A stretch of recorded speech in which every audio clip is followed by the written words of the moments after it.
بسم الله الرحمن الرحيم. السلام علیکم ورحمۃ اللہ وبرکاتہ.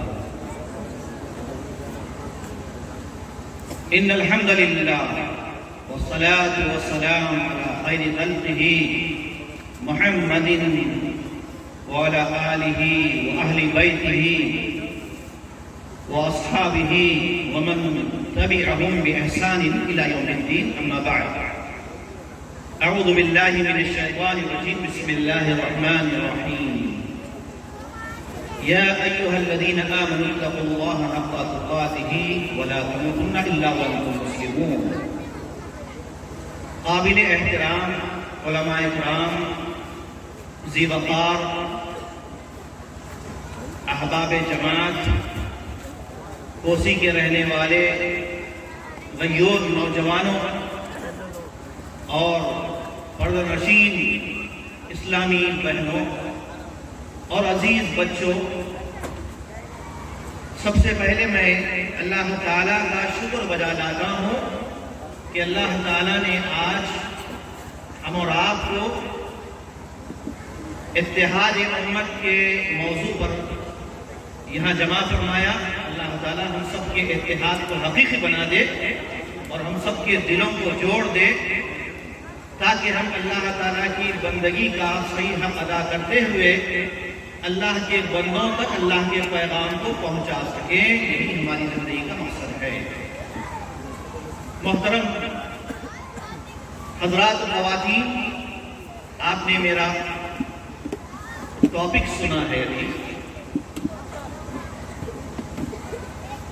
ترکہ اور جہیز. میں بالکل اختصار کے ساتھ، بالکل شارٹ، چونکہ وقت کافی ہو چکا ہے اس لیے میں آپ کا زیادہ وقت نہیں لوں گا. بالکل مختصر وقت میں اس عنوان کے تحت ضروری باتیں پیش کروں گا قرآن و سنت کی روشنی میں، اور اللہ تعالیٰ سے دعا کرتا ہوں کہ رب العالمین ہم سب کو بعمل مسلمان بنائے.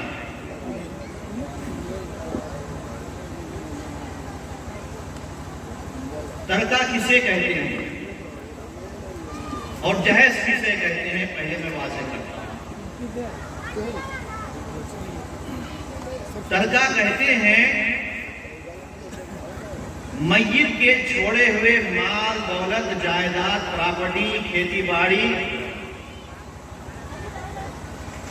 اس کی منقولہ اور غیر منقولہ جائیداد،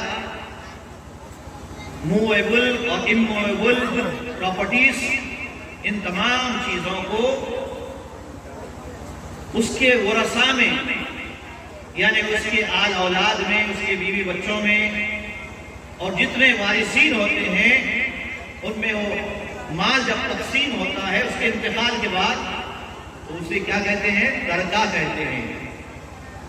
چھوڑی ہوئی چیز عربی کا لفظ ہے یہ، اور قرآن میں اور حدیث میں ترکے کو علم الفرائض کہا گیا، میراث کا علم کہا گیا. اور دوسری میرے عنوان کا دوسرا حصہ ہے جہیز. آپ حضرات نے جہیز کا لفظ سنتے ہی شادی کا بینڈ باجا آپ کے دماغ میں بج رہا ہوگا، لیکن جہیز زندہ انسان کے لیے نہیں ہوتا، جہیز مردے کے لیے ہوتا. جہز یجہز تجہیزا، جس کے معنی ہیں مردے کو کفن دفن پہنانا، اسے غسل دینا اور اسے قبرستان میں لے جا کر دفن کر دینا. تو اس کو کیا کہتے ہیں؟ تجہیز و تکفین. تو تجہیز اسی سے یہ جہیز ہے. لیکن جب سے مسلمانوں میں دین کا علم نہ ہونے کی وجہ سے ہندوانہ رسم آ گئی ہے، تو انہوں نے جہیز کو شادی کا ایک لازمہ حصہ سمجھ لیا، اور جہیز کے بارے میں یہ تصور کر لیا کہ جب تک ہم اپنی بیٹی کو جہیز نہیں دیں گے شادی نہیں ہوگی، اور ایسے ہی ماحول بنا دیا ہے۔ تو آئیے شریعت اسلامیہ کی روشنی میں ہم جہیز اور ترکے کے مسائل سے واقف ہوتے ہیں۔ سب سے پہلی بات تو یہ ہے کہ آج کے اس اہم اجلاس میں میں آپ کو اختتام سے پہلے کچھ قراردادیں پیش کروں گا اور آپ تمام سے کچھ عہد و میثاق لوں گا۔ میں نے یہاں پر اس اتحاد امت کانفرنس کے موقع پر 9 قراردادیں لکھ کر لائی ہے، اور میں اسے آپ کے سامنے پڑھ کر سناؤں گا۔ تمام مرد و خواتین ان قراردادوں کو بغور سماعت کریں اور ہر قرارداد کے بعد انشاءاللہ کہتے ہوئے اپنا ہاتھ اٹھا کر اس کی منظوری دیں۔ تو آئیے سب سے پہلے ہم میراث کے بارے میں معلوم کرتے ہیں۔ میراث کسے کہتے ہیں؟ اسی ترکے کو کہتے ہیں کہ مرحوم یا میت کے انتقال کے بعد شریعت کی روشنی میں 4 ارکان ہیں جس کا ہونا ضروری ہے۔ وہ 4 ارکان کون سے ہیں؟ نمبر 1، اگر میت کا انتقال کسی کا انتقال ہو چکا ہے تو اس کے چھوڑے ہوئے مال سے، اس کی پراپرٹی سے، اس کے پیسوں سے ہم کیا کریں گے؟ تو شریعت نے یہ حکم دیا کہ اس کی ساری پراپرٹی کو، ساری دولت کو، سارے چھوڑے ہوئے مال کو 4 چیزوں میں ہم تقسیم کریں گے۔ کتنے حصوں میں؟ 4 چیزوں میں۔ نمبر 1، اسی میت کے چھوڑے ہوئے مال سے اس کا جنازہ اٹھایا جائے گا، اس کو کفن پہنایا جائے گا، اس کی تجہیز و تکفین ہوگی۔ اور نمبر 2، اگر اس کے اوپر قرض تھا، وہ مقروض تھا، تو اس کے مال میں سے قرض داروں کو قرض دیا جائے گا، ورنہ حدیث میں آتا ہے کہ جس آدمی کا قرض ادا نہیں کیا گیا تو اس کی اللہ کے نبی صلی اللہ علیہ وسلم نماز جنازہ بھی نہیں پڑھتے تھے۔ اور نمبر 3، اس کی اگر جائز وصیت تھی تو اس کی وصیت کو پورا کیا جائے گا۔ سوال یہ ہے کہ مرحوم نے اپنی زندگی میں یہ وصیت کر دی کہ میرے پوری دولت کو غریبوں میں بانٹ دی جائے، کیا یہ صحیح ہے؟ تو اللہ کے نبی صلی اللہ علیہ وسلم نے اس میں ایک کنڈیشن اصول بتایا، فرمایا کہ الثلث، اور آپ نے یہ بھی فرمایا الثلث کثیر، جتنا مرحوم نے میت میں مال چھوڑا ہے اس کا 1/3، 1/3 حصہ وصیت کیا جائے گا۔ اور نمبر 4، وارثین میں اس کے مال کی تقسیم کی جائے گی۔ یہ 4 کنڈیشن اچھی طرح ذہن میں رکھیں۔ اب اس کے بعد آئیں ہمارے معاشرے کی طرف، جس کا حکم اللہ تعالیٰ نے قرآن میں دیا ہے، جو کہ ہمارے لیے بہت ضروری ہے، اور شریعت میں جس کو فرض کفایہ کہا گیا، ترکے کی تقسیم کو فرض کفایہ کہا گیا، اور لوگ ترکہ تقسیم نہیں کریں۔ اور جہیز کے بارے میں شریعت میں کہیں حکم نہیں ہے، نہ قرآن میں ہے، نہ حدیث میں ہے، نہ صحابہ کرام کے اقوال میں ہے، نہ اولیاء اللہ کی تعلیمات میں ہے، نہ محدثین کی کتابوں میں ہے، نہ فقہ کی کوئی کتاب میں ہے۔ تو اب جہیز کہاں سے آیا؟ یہ جہیز کی بلا، یہ مصیبت کہاں سے آئی؟ اسی جہیز کی وجہ سے گجرات کی ایک لڑکی دین کی تعلیم نہ ہونے کی وجہ سے اس نے خودکشی کر لی۔ آئے دن ایسے واقعات ہو رہے ہیں کہ جہیز کی وجہ سے ہماری بہنیں ہیٹ چڑھ رہی ہیں، ان کو گلا گھونٹ کر مارا جا رہا ہے، یا وہ خودی سے خودکشی کر رہی ہے، آتما ہتیا کر رہی ہے، یا پھر اپنے ظالم شوہر کا ظلم و ستم برداشت کر رہی ہے۔ زمانے جاہلیت میں لڑکیوں پر بہت ظلم ہوا کرتا تھا، بچیوں کو زندہ درگور کر دیا جاتا، ترکے سے محروم کر دیا جاتا، اور اس کا مقام جوتی سے کہیں زیادہ نہیں تھا۔ اسلام جب آیا تو اسلام نے عورت کو عورت کا مقام دیا، اسے عزت دی اور اس کا احترام کرنے کا مردوں کو حکم دیا۔ وَاسْتَوْصَوْا بِالنِّسَاءِ خَيْرًا، اللہ کے نبی نے فرمایا۔ اور قرآن کریم نے وَعَاشِرُوهُنَّ بِالْمَعْرُوفِ وَعَاشِرُوهُنَّ بِالْمَعْرُوفِ فرمایا کہ عورتوں کے ساتھ قاعدے قانون کے ذریعے سے زندگی گزارو، حسن معاشرت اختیار کیا۔ لیکن جب سے مسلمانوں نے اپنا دین چھوڑا، قرآن و حدیث چھوڑا، صحابہ کرام کی تعلیمات چھوڑا، تو یہ بلائیں آئی، یہ مصیبتیں آئی۔ اور یہ بات پورے وضوح کے ساتھ آج اتحاد امت کے اس اسٹیج سے میں کہہ رہا ہوں کہ مسلمانوں کی زوال، مسلمانوں کی تباہی، مسلمانوں کی بربادی ایسے ہی ہوتی رہے گی، یہ میری بد دعا نہیں۔ افسوس ہوتا ہے کہ مسلمان سب کچھ جاننے کے باوجود متحد کیوں نہیں ہوتے؟ وَاعْتَصِمُوا بِحَبْلِ اللَّهِ جَمِيعًا وَلَا تَفَرَّقُوا، قرآن میں اللہ کا حکم ہے، اس کے باوجود نہیں مانتے۔ کیوں؟ یہ ہٹ دھرمی کیوں ہے؟ یہ ضد کیوں ہے؟ اس کی وجہ یہ ہے کہ ہمارے اندر ہمارا دشمن، ہمارے باپ کا دشمن، نسل انسانی کا دشمن دل میں اس نے اپنی جگہ بنا لی ہے، وہ ہے ابلیس لعین، وہ شیطان رجیم۔ شیطان سے قریب ہو گئے اور اللہ سے دور ہو گئے، اللہ کی کتاب سے دور ہو گئے۔ اور یاد رکھیے اللہ تعالیٰ نے کیا فرمایا؟ وَمَنْ أَعْرَضَ عَنْ ذِكْرِي فَإِنَّ لَهُ مَعِيشَةً ضَنكًا وَنَحْشُرُهُ يَوْمَ الْقِيَامَةِ أَعْمَىٰ، جو اللہ کے ذکر سے، اللہ کی یاد سے غافل ہو کر زندگی گزارتا ہے، اللہ تعالیٰ ایسے انسانوں کو قیامت کے دن اندھا بنا کر اٹھائے۔ جو نماز نہیں پڑھتے، قرآن نہیں پڑھتے، دین نہیں جانتے، دین پر نہیں چلتے، قیامت کے دن اندھے بنا کر اٹھائے جائیں گے۔ کیا آپ اندھے بنا کر اٹھائے جانا پسند کریں گے؟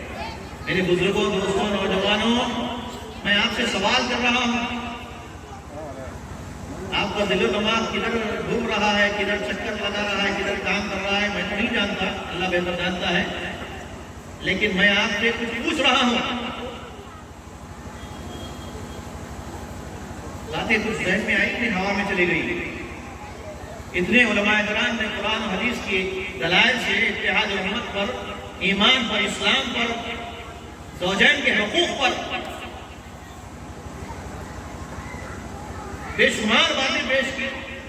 اگر کچھ باتیں آج آپ ذہن نشین کر لیں، دل و دماغ میں بٹھا لیں، تو میں سمجھتا ہوں کہ جن حضرات نے آج کا یہ اجلاس منعقد کیا ہے، ان کے اعمال میں بھی انشاءاللہ اجر و ثواب ملے گا، اور آپ کے یہاں بیٹھنے کا بھی ثواب ملے گا، کیونکہ حدیث میں آتا ہے کہ جہاں اللہ کے بندے اللہ کا ذکر کرنے کے لیے، اللہ کی کتاب سمجھنے کے لیے، اللہ کے نبی صلی اللہ علیہ وسلم کی حدیث کو سمجھنے کے لیے بیٹھ جاتے ہیں اور غور سے سنتے ہیں، تو فرشتوں کا نزول ہوتا ہے۔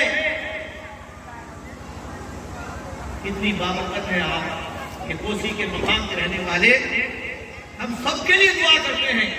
اسلام سب کے لیے ہے، بلا تفریق مسلک۔ اسلام مسلمانوں کا دین نہیں ہے، یہ ہماری نادانی ہے، غفلت ہے کہ اسلامی تعلیمات کو ہم نے خود بھی نہیں سمجھا، جزدان میں بنا کر رکھ دیا، تعویذ بنا کر رکھ دیا، بیٹی کی شادی میں جہیز میں پہلے نمبر پر دے دیا، جب معاملہ بند نہیں پڑا قسم اٹھانے کے لیے قرآن کو لے لیا، سر پہ اٹھا لیا، قرآن کی قسم نے کہا۔ دکان کی اوپننگ تھی تو قرآن کی تلاوت کر دی، اور گھر کے کسی کا انتقال ہو گیا تو خاتمہ قرآن، ختم قرآن کی محفل سجا کر مرحوم کو بخشنے کے لیے کرائے کے ٹٹکوں کو قاریوں کو لا کر خوب کھانا کھلا کر یہ سمجھ لیا کہ ہم نے خوب ثواب پور لیا. یاد رکھیے ابھی ایک تقریر میں مولانا نے کیا بات کہی تھی, کسی کو یاد ہے؟ حضرت عبداللہ بن مسعود رضی اللہ عنہ, مولانا آصف مدنی حفظہ اللہ نے اپنی تقریر میں یہ بات کہی کہ لوگ جو ہے کنٹریوں پر سبحان اللہ الحمدللہ اللہ پر پڑھ رہے تھے, کنٹریوں پر. آج لوگ تسبیح پڑھتے ہیں نا, دکھانے کے لیے منتر پڑھتے ہیں نا, نہیں پڑھتے. یہ سنت ہے. اللہ کے نبی صلی اللہ علیہ وسلم نے کیا فرمایا, تمہارے ہاتھ پر جو یہ نشان ہے اس پر پڑھو, یہ قیامت کے دن گواہی دے گی. یہ دلیل ہے اللہ کے نبی صلی اللہ علیہ وسلم کی سنت پر عمل کرنے سے ثواب ملتا ہے. حضرت فاطمہ بنت محمد رضی اللہ عنہا دن بھر چکی پیستے پیستے جسم دکھتا تھا, تکلیف ہوتی تھی, تو فاطمہ رضی اللہ عنہا نے اللہ کے نبی صلی اللہ علیہ وسلم سے ایک غلام کا مطالبہ کیا کہ آپ میرے لیے غلام مقرر کر دیجیے. چکی پیستے پیستے کپڑے دھوتے دھوتے میرے ہاتھ پر تھک جا رہے ہیں. سنیے خواتین, آپ آج ہم کو تکلیف ہوتی ہے, باڈی پین ہوتا ہے تو پین کلر لیتے ہیں نا, ہیڈیک ہوتا ہے تو پین کلر لیتے ہیں. میں آپ سے پوچھنا چاہتا ہوں, اللہ کے نبی صلی اللہ علیہ وسلم نے ایک بہترین پین کلر دیا ہے, کوئی بتا سکتے ہیں؟ کوئی بتائیں گے؟ سبحان اللہ الحمدللہ اللہ اکبر. 33 مرتبہ سبحان اللہ, 33 مرتبہ الحمدللہ اور 33 مرتبہ اللہ اکبر. کتنے ہوئے بھائی؟ 99. اور ایک مرتبہ آیت الکرسی. سمجھا؟ ہم علم سے, دین سے, حدیث سے, قرآن سے, سنتوں سے, دعاؤں سے بہت دور ہیں دوستو. ضرورت اس بات کی ہے کہ ہم دین سے واقف ہوں, قرآن و حدیث پڑھیں. آج ماشاءاللہ یہاں کتابیں دی گئی آپ. اللہ کے نبی صلی اللہ علیہ وسلم کیسی نماز پڑھتے تھے پڑھیے آپ. یہ مت دیکھیے کہ کس کی کتاب ہے, یہ مت دیکھیے کہ کون سے مسلک والے لائے ہیں. دلیل یہ دیکھیے کہ اللہ کے نبی صلی اللہ علیہ وسلم کی نماز کیسی ہوتی ہے. حضرت عبداللہ بن مسعود رضی اللہ عنہ کے دور میں انہوں نے دیکھا کہ ایک آدمی اٹھک پڑھک نماز پڑھ رہا, جیسے کبا ٹھونگ مارتا ہے نا, رکوع سجدہ صحیح نہیں کر رہا تھا. اس سے پوچھا مل مدہ تسلی حاضر الصلاۃ, بھائی تم کتنے برس سے ایسی نماز پڑھ رہے ہو؟ کیا بولا؟ من 40 سنہ, میں 40 سال سے ایسی نماز پڑھتا ہوا آ رہا ہوں. ایسی نماز, بے ڈھنگی نماز, نہ رکوع سجدہ صحیح. اور عورتیں بھی کیسی نماز پڑھتی ہے؟ حدیث میں منع کیا گیا. آج کی تقریباً عورتیں ایسی نماز پڑھتی ہے کہ اللہ کے نبی فرماتے ہیں کہ کتے کی بیٹھک کی طرح تم سجدے میں نہ بیٹھو, سجدے میں نہ بیٹھو. لیکن آج عورتیں ویسی نماز پڑھتی ہیں. اور نماز کی چوری سے منع کیا گیا کہ نماز میں چوری نہ کرو. ہم نماز میں چوری کر رہے ہیں. بولیں گے وہ کیسے بھائی؟ آپ نے فرمایا جو آدمی جلدی جلدی سجدے کرتا ہے, جلدی جلدی رکوع کرتا ہے, وہ نماز کا چور ہے. تو پڑھیے نماز کی جو کتاب آپ کو دی گئی ہے, پڑھیے, سمجھیے, اپنی نمازوں کو درست کیجیے. قبر میں پہلے سوال ہوگا نماز کے بارے میں. نماز درست ہے تو دوسرے سب نیکیاں صحیح ہو جائے گی. اس لیے اپنی نمازوں کو درست کر لیں. چونکہ میں نے یہاں دیکھا ہے کہ میرا یہ فرض بنتا ہے کہ اپنے بھائیوں میں جو غلطی ہو رہی ہے اس کی اصلاح کریں. تو بہرحال آج کا جو موضوع مجھے ملا ہے انتہائی اہم ہے. یاد رکھیے آپ سب چیزوں میں پاس ہو جائیں گے. نماز آپ نے 5 وقتہ پڑھی ہے, تہجد گزار ہیں, صوم و صلاۃ کے پابند ہیں, عمرہ بھی آپ نے کیا ہے, حج بھی کیا ہے, زکوٰۃ بھی ادا کی ہے, ماں باپ کی بھی خدمت کی ہے. لیکن مرنے سے پہلے وصیت نہیں کی، مرنے سے پہلے وصیت نہیں کی تو آپ کی پوری پراپرٹی، آپ کی کھیت کھلیان، آپ کی جائیداد، یہ اگر غیر شرعی طریقے سے لوٹم لاٹی ہوگی، جو بڑا ہے گھر کا وہی داروغہ بن جائے گا، اسے لوٹے گا اور اپنی بہنوں کو ترکہ نہیں دے گا۔ تو یاد رکھیے، ان کی آہیں اور ان کی بد دعائیں تمہیں کبھی معاف نہیں کر سکتی۔ اس لیے مرنے سے پہلے وصیت لکھ جاؤ۔ لوگ کیا کرتے ہیں زندگی میں ہی بٹوارا کر دیتے ہیں، مرنے کے بعد ہوتا کہ نہیں کی بھائی، تو یہ بھی غلط ہے۔ بیٹے زبردستی کرتے ہیں، ذرا طبیعت خراب ہوئی ڈاکٹر کرے کم اور وکیل کرے زیادہ جاتے ہیں، ہے نا؟ ڈاکٹر کرنے گئے تو ڈاکٹر دوا دے گا، بڈھا اچھا ہو جائے گا۔ وکیل کرے جاؤ، مرنے کی سانس اکھڑنے کی دیری ہے، بس جو آگے بڑھا، خریب جو رہا وہ لوٹم لاٹی کر لیا۔ اب کوئی باہر ہے بیٹا اور بیٹی بہت دور گاؤں میں رہتی ہے، تو آبا ہے اب تک کہاں تھے؟ ہمیں یہ لوگ اتنی خدمت کرے اپنے ابا کی، ہم لوگوں وارث ہے اس کے۔ کون بولے؟ تمہارے باپ بولے یہ اللہ کا کلام کیا کہتا ہے، نبی کی حدیث کیا کہتی ہے، سنیے۔ جب ہم شریعت کے مطابق ترکہ تقسیم کریں گے تو انشاءاللہ آخرت میں بھی انشاءاللہ پریشانی سے، مصیبت سے نجات پائیں گے، اور دنیا میں بھی آپ کی اولاد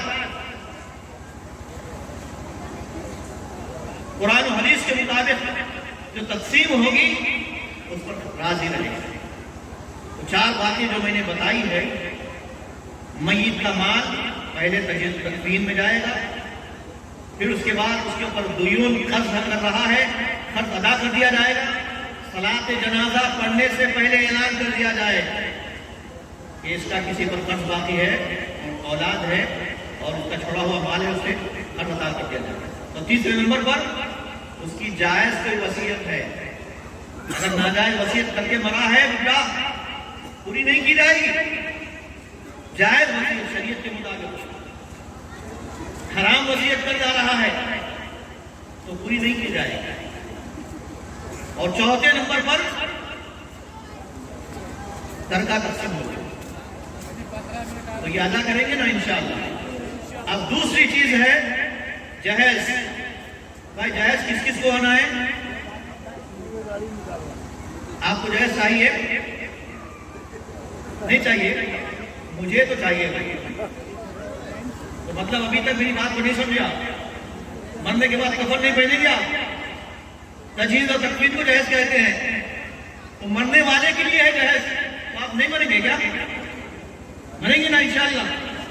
کلو من علیہا فان، ہر ایک کو مرنا ہے اور جہیز لے کر جانا ہے۔ کیا ہے جہیز؟ وہ کفن ہے، کستوری ہے، اور کیا ہے؟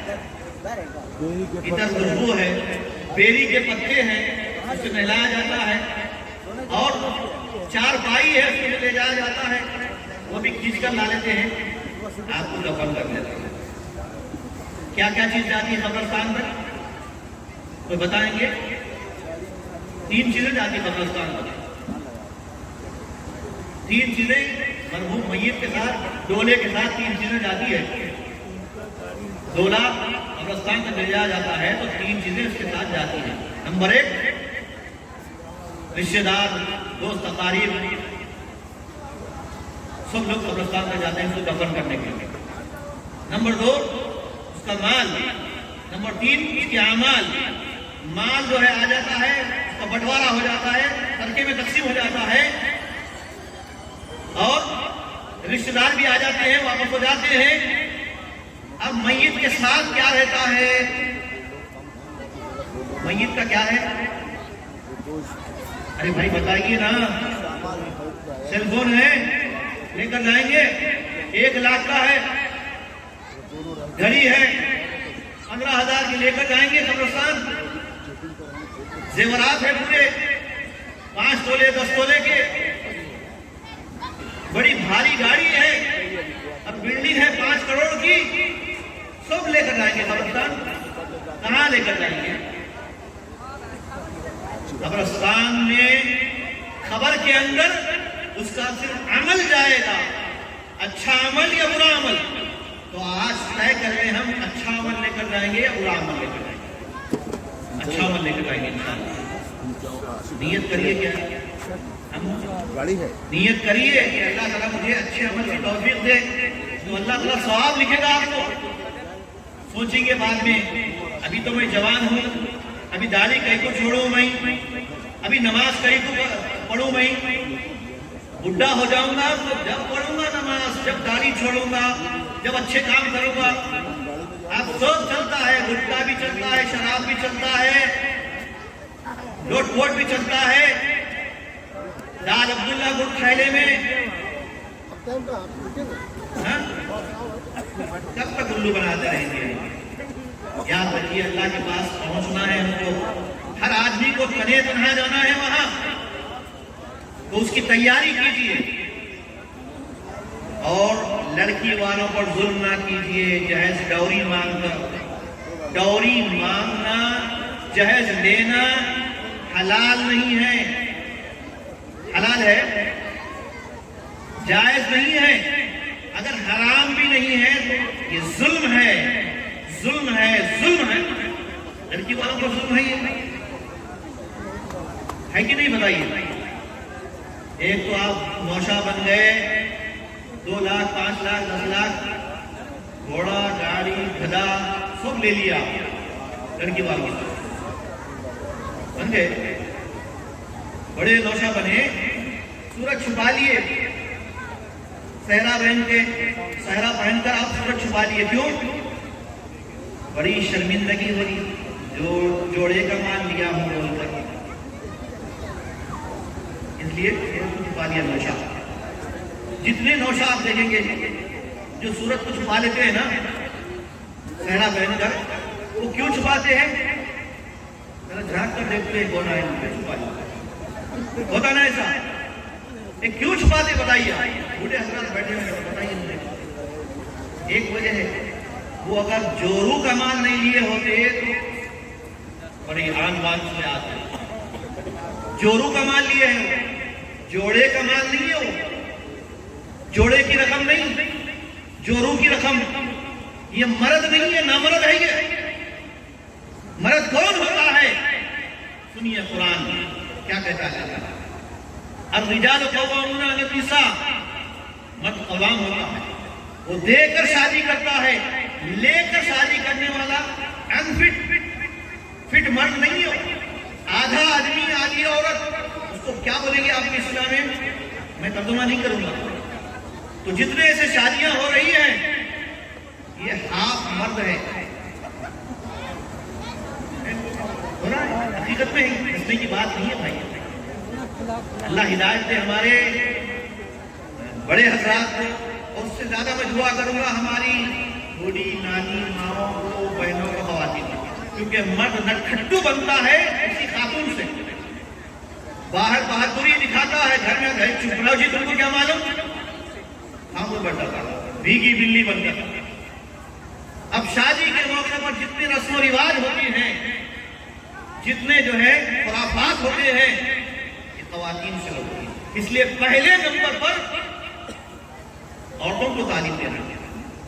اصلاح معاشرہ اگر مقصود ہے تمہیں, اصلاح معاشرہ اگر مقصود ہے تمہیں, بچوں سے پہلے ماؤں کو تعلیم دیجیے.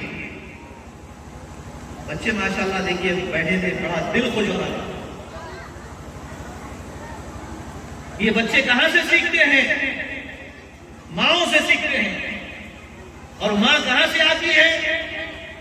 شریک حیات کا انتخاب جب کرتے ہیں آپ اپنی بہو کا, تو جوڑے کی رقم دینے لینے کے معاملے پہ نہیں, بس فرد ذات کی دین, اس کے اخلاق, اس کی دینداری, اس کے علم, اس کی تعلیم, اس کی اچھائیوں کو دیکھ کر, اس کی خوبصورتی نہیں خوبصورتی کو دیکھ کر کریں گے, تو پھر کیا بنے گا؟ جنت نشان بنے گا. تو لائیے گھروں میں ایسی دیندار بہوؤں کو لائیے تاکہ یہ جہیز کا خاتمہ ہو. اور جہیز کا خاتمہ چاہے بڑی بڑی کانفرنس سے بول لے، ختم ہونے والا نہیں. ختم ہونے کے لیے ایک ہی ذریعہ، ایک ہی اس کا علاج ہے. جو آپ کے پاس بیٹا ہے، بیٹی بھی ہوگی، تو آپ بیٹا رکھ کر تب بنا رہے ہیں. ہم بیٹے والے ہیں، فخر کرنے کی ضرورت نہیں ہے. اللہ کے نبی صلی اللہ علیہ وسلم کو چار بیٹیاں تھیں، کسی ایک بیٹی کو بھی اللہ کے نبی نے جہیز نہیں دیا. حضرت فاطمہ رضی اللہ عنہا اور حضرت علی رضی اللہ عنہ، ان دونوں کے نام پر بعض لوگ جہیز خور ہیں، جیسے سود خور ہوتے ہیں نا، انٹرسٹ کھانے والے، ایسے جہیز خور لوگ یہ دلیل دیتے ہیں کہ اللہ کے نبی نے بیٹی فاطمہ کو جہیز دیا. کیا دیا اور کیسے دیا؟ حضرت علی رضی اللہ عنہ اللہ کے نبی صلی اللہ علیہ وسلم کے پاس آپ کی کفالت میں تھے. تو اللہ کے نبی صلی اللہ علیہ وسلم نے حضرت علی رضی اللہ عنہ سے پیسے لے کر، جو کفالت کے پیسے انہیں دیے تھے، زرہ انہوں نے جب بیچی تھی، وہ پیسوں سے کچھ چیزیں منگوائی. کیا چیزیں تھی وہ؟ ایک چھوٹا سا برتن، ایک بوریا، یہی چھوٹی چیزیں تھی جس کو آج لوگ جہیز کہہ کر اس کا جو ہے استعمال کرتے ہیں. کہتے ہیں کہ جہیز کا لینا دینا سنت سے ثابت ہے. نعوذ باللہ من ذالک، یہ خالص ہندوؤں کا رسم ہے، غیر قوم کی رسم ہے. کیوں ہے یہ؟ ان کے پاس جہیز دیا جاتا اور میراث ان کے پاس نہیں ہے، تو مسلمانوں نے بھی ان کی کاپی کر لی. کٹنم بولتے ہیں نا جہیز، تو وہ لے لیا اور میراث سے محروم کر دیا. انتہائی بدبختی ہے یہ.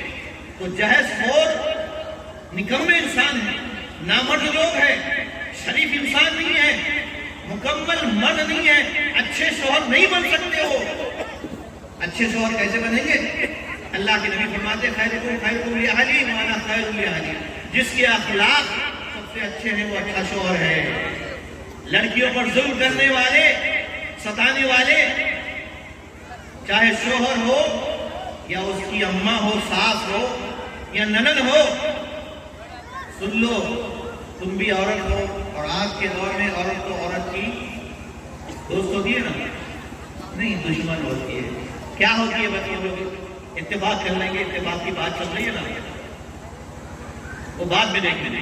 لیکن ہم پہلے مرد بنے، بااخلاق، دیندار، شریعت کے پابند. وقت کو ضائع برباد مت کیجیے.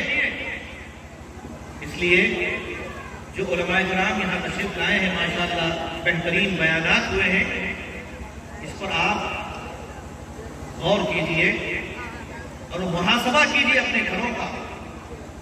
قُوْ أَنفُسَكُمْ وَأَهْلِيكُمْ نَارًا، اپنی بچیوں کو دیندار بنائیے، اپنے بچوں کو انٹرنیٹ کا پجاری مت بنائیے،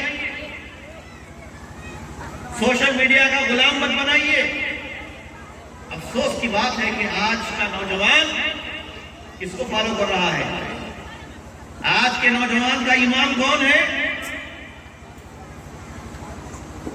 سیل فون ہے اس کا امام. تابع اس امام کے، یہ جب اٹھایا اٹھ جاتے تھے، جب بجا فون ہی لے کے ٹائم پہ لگاتے. سنتے نا، تو کس کی سنتے زیادہ؟ اب گھر میں آپ کے قرآن مجید موجود ہے، کوئی پڑھتا بھی ہے گھر میں تو بھائی جاتے بازو میں نکل جاتے، سننے کا پڑھنے کا سوال ہی نہیں پیدا ہوتا. اب یہ بجتے رہتا، سنتے رہتے، گانے بھی سنتے، غیبتیں بھی سنتے، سب سنتے ہیں. یہی آپ کو دوزخ میں لے جائے. لیکن اگر اس کا صحیح استعمال کریں گے آپ، قرآن و حدیث کی باتیں لوڈ کریں گے اس پر اور لوگوں کو پیغام پہنچائیں گے دین صحیح کا، تو آپ کو یہی سیل فون آپ کے لیے ذریعہ آخرت بن سکتا ہے۔ آپ کی زبان سے نکلے ہوئے الفاظ، آپ کے اعضاء سے نکلے ہوئے حرکت، یہ سب اجر و ثواب اسی وقت ہم پا سکتے ہیں جب ہم اٹھتے بیٹھتے اللہ کا ذکر کریں، اللہ کو یاد کریں۔ میں اپنی بات کو ختم کرنے جا رہا ہوں اور آخر میں آج کے اس اجلاس کی مناسبت سے 9 آپ سے قراردادیں لے رہا ہوں۔ جہیز گوری کے خاتمے اور بچیوں کو وراثت میں حق دینے اور آپس میں مل جل کر رہنے پر ہم قراردادیں پاس کرتے ہیں، تو پڑھ کر آپ کے سامنے 1 بائی 1 سنا رہے ہیں۔ ایک قرارداد میں پڑھوں گا، آپ سن لیجئے، اس کے بعد انشاءاللہ کہہ کر ہاتھ اٹھا کر عہد کیجئے، کریں گے نا انشاءاللہ۔ نمبر 1، ہم شادی سنت کے مطابق سادگی سے کریں گے انشاءاللہ۔ ایک ہاتھ نیچے ہی ہے، کیوں نہیں اٹھ رہا بھائی؟ پورے ہاتھ اٹھاؤ نا۔ ہم شادی سنت کے مطابق کریں گے۔ نمبر 2، ہم اپنی بچیوں کو دینی تعلیم دیں گے اور ان کی امہات المومنین کی سیرت اور تعلیمات کی روشنی میں اچھی تربیت کریں گے انشاءاللہ۔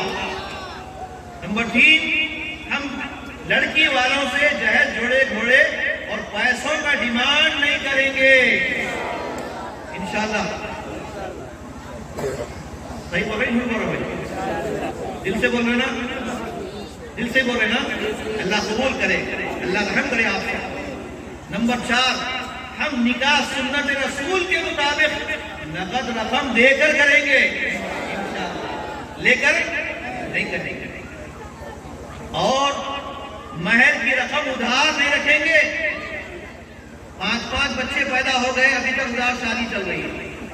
اب دکان پہ جا کر سامان لے کے آؤ میری بنی کے پاس اور بار بار پوچھتا، کیا بھائی کدھر ہے؟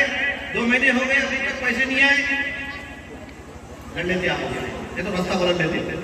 ارے بار بار پوچھ رہا بھائی راستہ بدل، دیکھ کے انجان مار دیتے۔ بات جب دینا ہے تو سلام کرتے، کیا بھائی السلام علیکم، کوئی سلام بھائی کا رہتا، کوئی باقی ہے تو رہتا، تو ایسا تو نہیں کریں گے نا، نقد دے دیں گے انشاءاللہ۔ جتنے صحابہ کرام نے شادیاں کی سب نقد دے کر کیے، حتیٰ کہ ایک صحابی کے پاس کچھ بھی نہیں تھا دینے کے لیے، تو آپ نے کیا فرمایا؟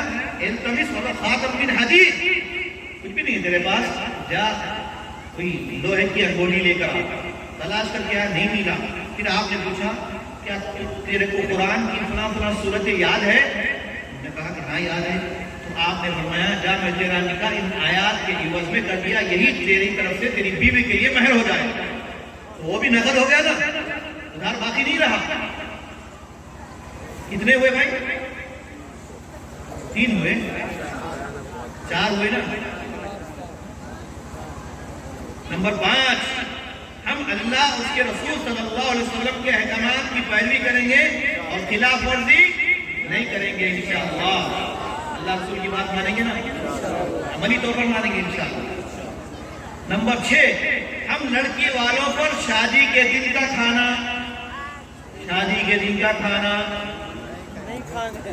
غلط رسم و رواج، بینڈ باجے، پہلی ڈیلیوری کا خرچہ، بیجا مطالبات کا بوجھ لڑکی والوں پر ڈالیں گے نہیں ڈالیں گے۔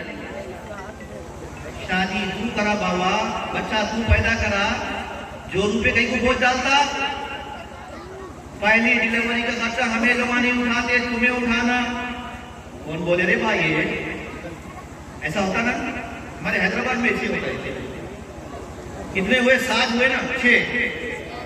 نمبر 7، ہم وراثت اور ترکے میں لڑکوں کے ساتھ لڑکیوں کا بھی حق ادا کریں گے انشاءاللہ۔ ماشاءاللہ۔ 8ویں قرارداد، ہم ظلم ناانصافی کے خلاف آواز اٹھائیں گے اور جہیز والی شادیوں میں شرکت۔ آخری پوائنٹ ہے 9واں پوائنٹ، ہم سب مسلکوں فرقوں سے اونچا اٹھ کر کلمہ طیبہ لا الہ الا اللہ محمد رسول اللہ کی بنیاد پر متحد ہو جائیں گے انشاءاللہ۔ اللہ تعالیٰ ہمارے حال پر رحم کرے، ہمارے بچے بوڑھے جوان سب پر رحم کرے، کوسی کے رہنے والے تمام باشندوں پر اللہ تعالیٰ رحم کرے، ان کو دین کی اسلام کی توفیق عطا فرمائے، اور جن کو اسلام مل چکا ہے اللہ تعالیٰ صراط مستقیم پر چلائے۔ آمین۔ سبحان ربک رب العزت عما یصفون، وسلام علی المرسلین، والحمد للہ رب العالمین۔